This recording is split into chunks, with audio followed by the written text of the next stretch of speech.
Hello guys, আসসালামু আলাইকুম। আশা করি সকলে ভালো আছেন। আজকে খুবই ইন্টারেস্টিং একটা ভিডিও নিয়ে চলে আসলাম এবং খুবই গুরুত্বপূর্ণ একটি কথা বলবো যে আমার ইউটিউব শর্টসে ভিউজ আসছে 1K 2K প্রতিটা ভিডিওতে প্রায়।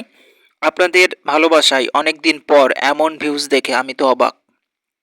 ভিডিওতে এত পরিমাণে এঙ্গেজমেন্ট পাচ্ছি, আপনাদের ভালোবাসায় অনেক ভালোবাসা পাচ্ছি এবং আপনারা প্রতিনিয়ত কাজ করবেন তাহলে এখান থেকে সফলতা আসবে। অনেকদিন পর একটা লং ভিডিও নিয়ে আসলাম আমাদের বাগানে। আপনারা ইতিমধ্যে জানেন আমাদের বাগান ২ টা আসলে।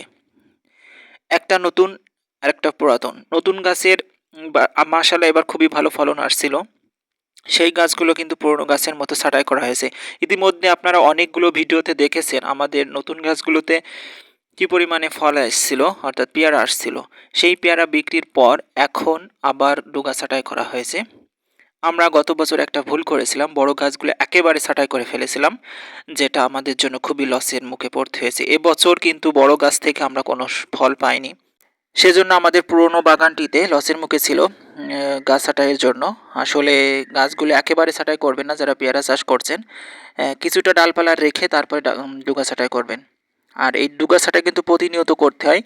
একটু বড় হলেই কিন্তু করে দিতে হয়, তাহলে সবচেয়ে ভালো হয়। অনেক বড় না করাই ভালো। এবং আপনাদের একটা কথা বলি যে আমরা পুরো বাগানটিতে চারিপাশে রাউন্ডে খেজুর গাছ রোপণ করতে ইচ্ছুক। এটা মাঝখানে একটা খেজুর গাছ দেখতে পাচ্ছেন, মাশাআল্লাহ গ্রোথ খুবই ভালো, যেহেতু এটা একা। ইতিমধ্যে আপনারা কয়েকটা ভিডিওতে দেখেছেন আমি অনেকগুলো বা বেশগুলো প্রায় ১৬টা চারা রোপণ করেছিলাম খেজুর গাছের, তবে একটাও বাঁচেনি। যেটা দুটো একটা বেঁচে আছে তারপরেও মরার মতো। আমরা বীজ রোপণ করব।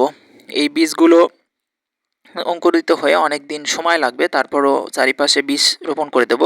এদিকে আমাদের বাগানে একটা বড় খেজুর গাছ আছে যেটিতে প্রচুর পরিমাণে খেজুর আসছে, দেশি খেজুর, এবং এগুলো কিন্তু খাওয়া যায়, প্রচুর পরিমাণে টেস্টি। বাজার থেকে যে খেজুরগুলো পাই বিদেশি খেজুরগুলো সেটার থেকে অনেক গুণে পুষ্টি গুণে দেশি খেজুর, যেটা আমাদেরকে খেতে হবে। এটা কিন্তু এই গাছটিকে প্রচুর পরিমাণে ঝরে পড়েছে। আপনাদেরকে দেখাই, দেখতে পারছেন। আসলে আজকের থাম্বনেইলটা হতে পারে খেজুর গাছ রোপণের বিষয় নিয়ে, অর্থাৎ খেজুর নিয়ে। আপনারা হয়তো অবশ্যই ভিডিওটি যারা দেখলেন এবং শেষ পর্যন্ত দেখছেন তাদেরকে অসংখ্য ধন্যবাদ। এবং দেশ এবং দেশের বাইরে থেকে যারা দেখছেন তাদেরকে সবাইকে ধন্যবাদ জানাই। এবং খেজুর গাছ থেকে প্রচুর পরিমাণে খেজুর পড়ে গেছে, শুকিয়ে যাচ্ছে। এগুলো নষ্ট খেজুর, এখনও পরিপূর্ণ হয়নি পাকার জন্য, একেবারে কাঁচা রয়েছে। আমরা ইতিমধ্যে বললাম যে আমরা পুরো রাউন্ডেই কিন্তু খেজুর গাছ রোপণ করব। এবং যারা ভিডিও প্রথম থেকে শেষ পর্যন্ত দেখলেন সবাইকে অনেক অনেক ধন্যবাদ। সকলে ভালো থাকবেন, সুস্থ থাকবেন এবং সবাইকে অভিনন্দন জানিয়ে আমার ভিডিওতে সবাইকে আজকের মতো বিদায়। ধন্যবাদ। Bye bye.